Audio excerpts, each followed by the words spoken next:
اعوذ باللہ من الشیطان الرجیم بسم اللہ الرحمن الرحیم الحمد للہ رب العالمین والصلاۃ والسلام علی محمد وعلی آلہ وسلم۔ سورہ النساء رکوع نمبر 22۔ بسم اللہ الرحمن الرحیم۔ یسألک اہل الکتاب ان تنزل علیہم کتابا من السماء، سوال کرتے ہیں آپ سے اہل کتاب کہ آپ نازل فرمائیں ان پہ ایک کتاب آسمان سے۔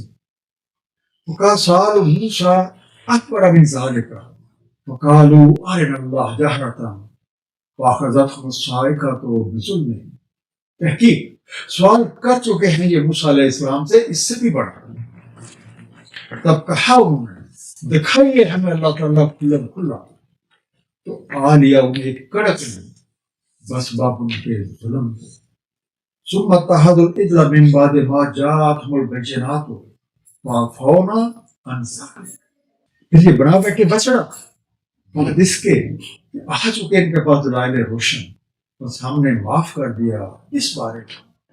وآتینا موسیٰ سلطانا مبینا، اور ہم نے دی موسیٰ علیہ السلام کو صحیح سن جہرتا کھلم کھلا سامنے اور ظاہر، والصاعقہ ایک کڑک، ایک دھماکے کی آواز، فعفونا، بس ہم نے عفو کیا، درگزر کیا، معاف کر دیا۔ اے دائی حق، یہ اہل کتاب آپ سے اس بات کا مطالبہ کرتے ہیں کہ ان پر آسمان سے ایک کتاب براہ راست نازل کر دی جائے۔ حضرت موسیٰ علیہ السلام سے تو اس سے بھی بڑی چیز کا مطالبہ کیا گیا کہ ہماری آنکھوں کے سامنے ہمیں اللہ تعالیٰ دکھا دیں۔ ان کے اس گستاخی پہ ان کو ایک کڑک نے آ دیا، اور پھر ایک بچڑے کو لے کے بیٹھ گئے، حالانکہ ان کے پاس روشن دلیلیں پہنچ چکی تھی، لیکن پھر بھی اللہ تعالیٰ جو غفور رحیم ہے اس نے ان کو معاف کر دیا، اور اللہ تعالیٰ نے حضرت موسیٰ علیہ السلام کو ان کے بارے میں فیصلہ کرنے کا پورا اختیار دے دیا۔ وَرَفَعْنَا فَوْقَهُمُ الطُّورَ بِمِيثَاقِهِمْ، اور ہم نے اٹھا دیا ان پہ طور، ان سے میثاق کے تھا۔ وَقُلْنَا لَهُمُ ادْخُلُوا الْبَابَ سُجَّدًا، اور ہم نے فرمایا انہیں داخل ہو جو دروازے میں سجدہ کرتے ہوئے۔ وَقُلْنَا لَهُمْ لَا تَعْدُوا فِي السَّبْتِ، اور فرمایا ان سے نہ حد سے تجاوز کرنا سبت میں۔ وَأَخَذْنَا مِنْكُمْ مِيثَاقًا غَلِيظًا، اور لیا ہم نے ان سے ایک پختہ پیمانہ۔ تعدی کرو، حد سے کرو۔ ان اہل کتاب کو مقصد زندگی کے حصول کے لیے اور ان اعلیٰ قدروں کی نشاندہی کی گئی جس پہ عمل پیرا ہو کے وہ بامراد ہو سکتے۔ اس بات کی تاکید کی گئی کہ انہیں دل و جان سے اللہ تعالیٰ اور اس کے رسول کی برتری کو تسلیم کرنا ہے، اور ان کے احکامات کے تحت اللہ تعالیٰ تم کو زندگی میں اپنانا ہے، اور ان تمام چیزوں سے جن سے اللہ تعالیٰ اور اس کے رسول نے منع فرمایا ہے ان سے دوری اختیار کرنا۔ اس میثاق میں جہاں ایک طرف حکم کی پیروی اللہ کامیابی کی ضمانت ٹھہری، تو دوسری طرف اس کی خلاف ورزی سزا کا موجب۔ لیکن ان لوگوں نے اس عہد کی پابندی نہ کی، سب کی خلاف ورزی اور اس انجام کا ذکر سورہ البقرہ کی آیت نمبر 65 میں۔ تحقیق تمہیں علم ہے جنہوں نے تعدی کی تم میں سے سب نے، ہم نے فرمایا ان کے لیے ہو جو بندر دھتکارے گئے۔ فَبِمَا نَقْضِهِمْ مِيثَاقَهُمْ، تو بوجہ ان کی میثاق شکنی کے، وَكُفْرِهِمْ بِآیَاتِ اللَّهِ، اور ان کا کفر کرنا اللہ تعالیٰ کی نشانیوں کے ساتھ، وَقَتْلِهِمُ الْأَنْبِيَاءَ بِغَيْرِ حَقٍّ، اور قتل کرنا انبیاء کرام کو ناحق، وَقَوْلِهِمْ قُلُوبُنَا غُلْفٌ، اور ان کا یہ قول ہمارے قلوب غلافوں میں، بَلْ طَبَعَ اللَّهُ عَلَيْهَا بِكُفْرِهِمْ فَلَا يُؤْمِنُونَ إِلَّا قَلِيلًا، بلکہ چھاپ لگا دی اللہ تعالیٰ ان پر ان کے کفر کی بدولت، تو نہیں ایمان لاتے مگر وَبِكُفْرِهِمْ وَقَوْلِهِمْ عَلَىٰ مَرْيَمَ بُهْتَانًا عَظِیمًا، اور ان کے کفر کی بدولت اور ان کا قول مریم علیہ السلام پہ ایک بہتان عظیم ہے۔ تباہ کرنا، کسی چیز کی ڈلائی یا چھپائی سے کوئی نشان بنا دینا، جیسے دفتروں کی ایک موڑ ہوتی ہے اسٹیمپ۔ دلوں پہ چھاپ لگنے سے مراد یہ ہے کہ دل تو ایک مرکز حواس ہے، اور جب اس مرکز حواس پہ ایک موڑ لگ جاتی ہے تو پھر ایسے لوگ نہ تو حق کو سن سکتے ہیں اور نہ نشانیوں کو دیکھ سکتے ہیں اور نہ ہی اپنے حواس کے ساتھ حقیقت کا ادراک کر سکتے ہیں۔ بنی اسرائیل نے بجائے اور اعلیٰ قدروں کی پابندی کرنے اور بجائے اعلیٰ معیار زندگی کو اپنانے کے اس عہد کو توڑ دیا، اللہ تعالیٰ کی نشانیوں سے کفر کیا، انبیاء کرام سے لڑتے رہنے کو اپنا شیوا بنا دیا، اور پھر یہ کہتے ہیں کہ ہمارے دل تو غلافوں میں ہیں، اس لیے ان کے دل پہ کوئی بھی خلاف حق بات اثر انداز ہی نہیں ہو سکتی۔ اور حقیقت یہ ہے کہ ان کے کرتوتوں کی وجہ سے ان کے دلوں پہ موڑ لگ چکی ہے، جس کی وجہ سے ان کے دل سوچنے اور سمجھنے کی صلاحیتوں سے عاری ہو چکے ہیں۔ یہی وجہ ہے ان میں سے بہت کم لوگ ایمان لاتے ہیں۔ دل پہ موڑ کی ایک اور وجہ ان کا حق سے انکار کرنا اور حضرت مریم علیہ السلام پہ بہتان لگانا بھی ہے۔ وَقَوْلًا إِنَّا قَتَلْنَا الْمَسِيحَ عِیسَیٰ ابْنَ مَرْیَمَ رَسُولَ اللَّہ، اور ان کا قول کہ ہم نے قتل کیا مسیح عیسیٰ علیہ السلام ابن مریم علیہ السلام کو جو رسول اللہ، وَمَا قَتَلُوهُ وَمَا صَلَبُوهُ وَلَٰكِنْ شُبِّهَ لَهُمْ، نہیں قتل کر سکے ان کو، نہ سلیب دے سکے ان کو، لیکن اس کا اشتباہ ہوا ان کو۔ وَإِنَّ الَّذِينَ اخْتَلَفُوا فِيهِ لَفِي شَكٍّ مِّنْهُ، اور بے شک جو اختلاف کر رہے ہیں اس میں وہ شک میں پڑے ہوئے ہیں۔ مَا لَهُم بِهِ مِنْ عِلْمٍ إِلَّا اتِّبَاعَ الظَّنِّ، نہیں انہیں اس بارے میں کچھ علم مگر اتباع کر رہے ہیں ظن کی۔ وَمَا قَتَلُوهُ یقینا، اور نہیں وہ قتل کر سکے ان کو یقیناً۔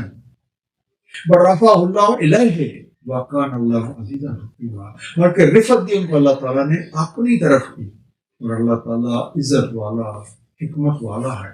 سالہ ہوئے، ان کو پھانسی دی، ان کو پھولی چڑھایا، شبہ معاملہ مشتبہ کر دیا گیا، یا کہتے ہیں ایک شبیہ بن گئے، made suspicious, it look like. اب ان لوگوں کے دلوں پہ موڑ لگنے کی وجوہات میں سے ایک وجہ ان کا یہ دعویٰ بھی ہے کہ انہوں نے اللہ تعالیٰ کے رسول حضرت عیسیٰ علیہ السلام ابن مریم کو قتل کیا۔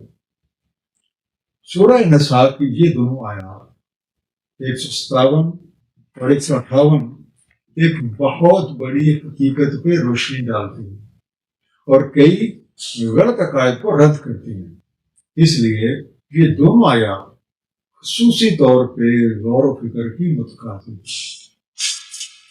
حضرت عیسیٰ علیہ السلام کے زمانے میں طب، یہاں کہتے ہیں صحت سے متعلق سائنس نے کافی ترقی کی، لوگوں کا رجحان بیماریوں کے علاج کی طرف۔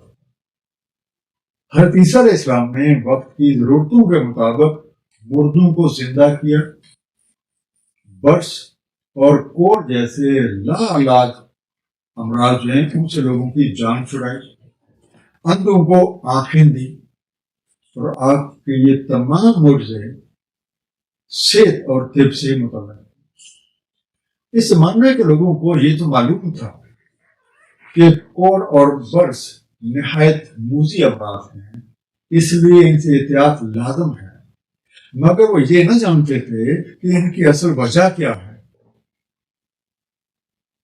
اصل سب کچھ روح ہے۔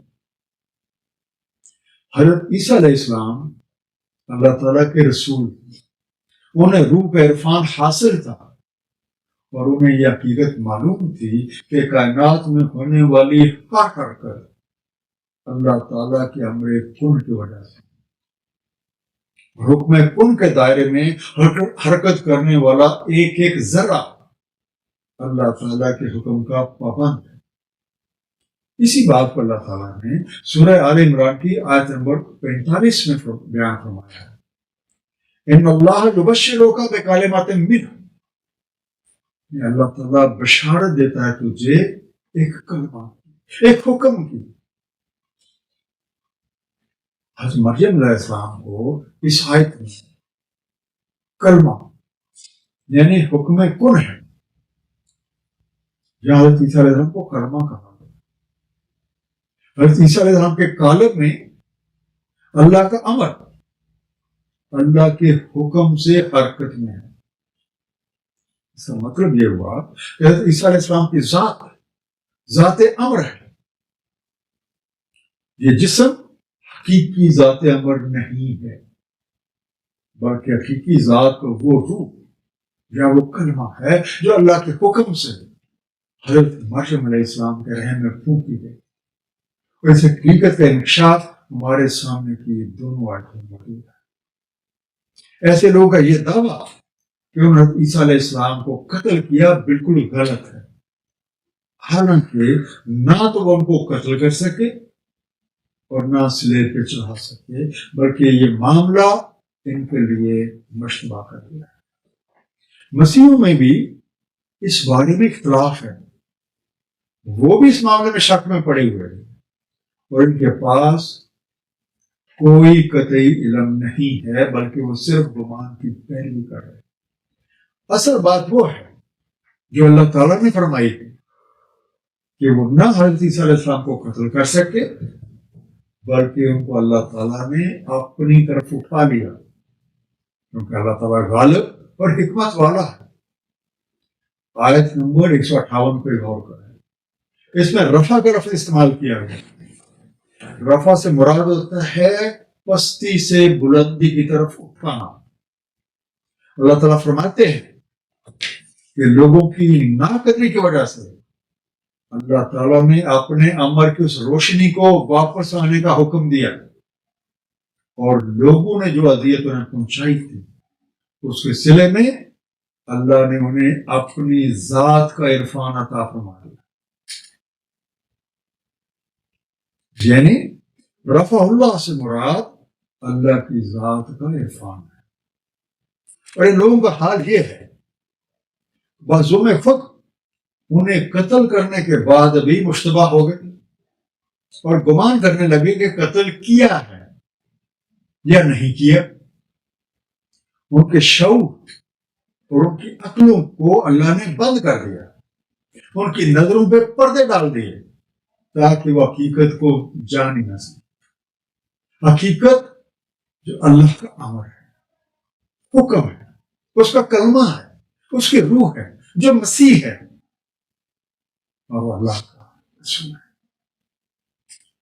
وَإِن مِّنْ أَهْلِ الْكِتَابِ إِلَّا لَيُؤْمِنَنَّ بِهِ قَبْلَ مَوْتِهِ، نہیں کوئی اہل کتاب سے مگر ضرور ایمان لاتا ہے اس کا اپنی موت سے۔ وَيَوْمَ الْقِيَامَةِ يَكُونُ عَلَيْهِمْ شَهِيدًا، اور یوم القیامہ کو وہ ان پہ گواہ ہیں۔ حضرت عیسیٰ علیہ السلام کے بارے میں جس حقیقت کا انکشاف اللہ تعالیٰ نے فرمایا ہے، اہل کتاب میں سے ہر کوئی اپنی موت سے پہلے اس کا ایمان ضرور ہے، اور وہ یوم القیامہ کو اس پہ گواہ ہے۔ فَبِظُلْمٍ مِّنَ الَّذِينَ هَادُوا حَرَّمْنَا عَلَيْهِمْ طَيِّبَاتٍ أُحِلَّتْ لَهُمْ، سو یہودیوں کے ظلم کے باعث ہم نے حرام کر دی ان پہ طیبات جو حلال تھی ان کے لیے۔ وَبِصَدِّهِمْ عَن سَبِيلِ اللَّهِ كَثِيرًا، اور بس باب اس کے کہ وہ روکتے تھے اللہ تعالیٰ کی راہ سے بکثرت۔ وَأَخْذِهِمُ الرِّبَا وَقَدْ نُهُوا عَنْهُ وَأَكْلِهِمْ أَمْوَالَ النَّاسِ بِالْبَاطِلِ، اور ان کا سود لینا جبکہ منع کیے گئے اس سے، اور ان کا کھانا اور ان کا کھا جانا اموال لوگوں کے باطل طریقوں سے۔ وَأَعْتَدْنَا لِلْكَافِرِينَ مِنْهُمْ عَذَابًا أَلِيمًا، اور تیار کر رکھا ہے ان کے لیے جو کافر ہیں ان میں ایک عذاب الم۔ ہادو جو یہودی ہوئے یا جو ہدایت پانے کے دعوے دار ہیں، ان نے بھی سوچیے کہ طیبات کیسے حرام ہوتی ہیں۔ آج کے دور میں بھی کچھ ایسی بیماریاں ہیں جن کی وجہ سے ڈاکٹر آپ کو کئی حلال چیزیں کھانے سے منع کر دیتا ہے کیونکہ وہ آپ کے لیے مضر صحت ہے۔ ان بیماریوں کی اصل وجوہات اللہ تعالیٰ کی راہ سے لوگوں کو روکنا، سود خوری اور لوگوں کے مالوں کو ناجائز طریقے سے ہڑپ کر دینا، اور ایسے لوگ ضرور کسی نہ کسی المیہ سے دو چار ہو گئے۔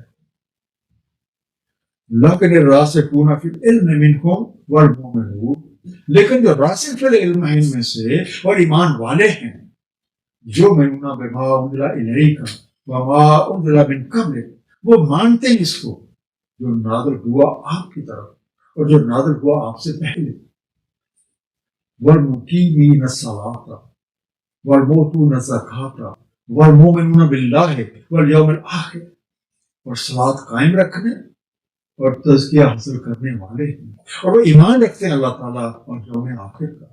اولئک سنؤتیہم اجرا عظیما، اور ایسوں کو ہم دیں گے اجر عظیم۔ الموتون، جو لاتے ہیں، پا لیتے ہیں، those who bring, fetch, get۔ راسخ فی العلم کی ٹرمنالوجی جو ہے یہ ہمیں صحیح طور پہ سمجھنے کو، راسخ کا روٹ ہے راسخ، رے سی مضبوط، گلے یا کسی چیز کی تہ میں اتر جانا۔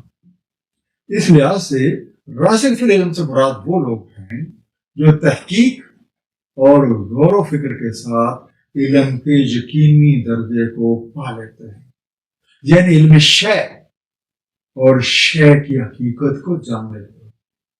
یہی لوگ علماء الباب ہیں، وہ یہ حقیقت جان چکے ہیں کہ یہاں سب کچھ اللہ تعالیٰ کا ہے اور ہر چیز کا وجود اللہ تعالیٰ ہی کی وجہ سے قائم ہے۔ وہ نظام صلاۃ اور زکوٰۃ کو قائم کرتے ہیں جس کی وجہ سے ان کا تعلق اللہ تعالیٰ کے ساتھ استوار رہتا ہے اور اس کی رضا کی خاطر مخلوق خدا کی بڑائی کے کاموں میں سرگرم عمل رہتے ہیں، اور ان کا اللہ تعالیٰ اور اس کے نظام مکافات پر مکمل یقین ہے۔ سورہ آل عمران آیت نمبر 7 کے مطابق راسخ فی العلم جو ہیں ان کا طرز عمل یہ ہے، وہ کہتے ہیں ہمارا ایمان ہے ان سب پہ، سب کچھ ہمارے اللہ تعالیٰ کی طرف سے ہے، اور نہیں یاد دہانی پکڑتے سوائے اولو الالباب۔ مختصر خلاصہ، اللہ تعالیٰ کے رسولوں کے بیچ فرق ڈالنا ایمان والوں کا نہیں بلکہ کافروں کا شیوا ہے، اور اس کی سزا بہت سی۔ اللہ تعالیٰ نے بنی اسرائیل کی ہدایت کے لیے نبی اور رسول بھیجے، لیکن اکثر لوگوں نے ہٹ درمی کا مظاہرہ کیا، ان کی عہد شکنی، نافرمانی، اللہ کی نشانیوں سے انکار، اور حضرت مریم علیہ السلام پہ بہتان کی پاداش میں ان کے دلوں پہ مہر لگ گئی، جس کی وجہ سے وہ نور حق کو دیکھنے کی صلاحیت کھو گئی۔ اللہ تعالیٰ نے ایسے لوگوں کے اس دعویٰ کی سختی سے تردید کی ہے کہ انہوں نے حضرت عیسیٰ علیہ السلام کو پھانسی دے کر قتل کیا ہے۔ دلوں پہ مہر لگنے کی وجہ سے ان کی عقلیں بند ہو گئی، ان کی نظروں پہ پردے پڑ گئے تاکہ وہ حقیقت کو جان ہی نہ سکے، وہ حقیقت جو اللہ کا امر ہے، اس کا کلمہ ہے، اس کی روح ہے، جو مسیح ہے اور اللہ تعالیٰ کا ایک برگزیدہ رسول ہے، اور یہ حقیقت راسخ فی العلم لوگوں کو ہی معلوم ہے۔ اللہ تعالیٰ ہم سب کو قرآن کریم کا صحیح فہم عطا فرمائے اور ہمیں اس پہ نبی پاک صلی اللہ علیہ وآلہ وسلم کی سیرت کے مطابق عمل کرنے کی توفیق عنایت فرمائے۔ صدق اللہ العلی العظیم، صلی اللہ تعالیٰ علی حبیبہ محمد وآلہ وسلم۔